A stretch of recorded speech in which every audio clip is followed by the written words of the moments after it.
In this video, we will compare 3Commas and Cryptohopper. Cryptohopper are both powerful crypto trading BS in 2025, but they serve different needs. 3Commas is known for its smart trader terminal, automated trading strategies, and integrations with major exchanges like its Binance and Coinbase.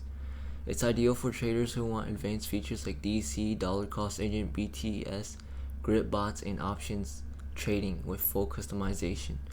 On the other hand, Cryptohopper focuses on AI power trading, copy trading, and strategy backtesting.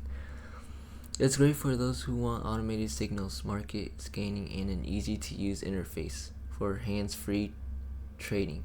If you need full control and custom strategies, 3Commas is a better choice. But if you prefer AI-driven automation and copy trading, Cryptohopper is a great alternative, in my opinion. 3Commas suits experienced trader.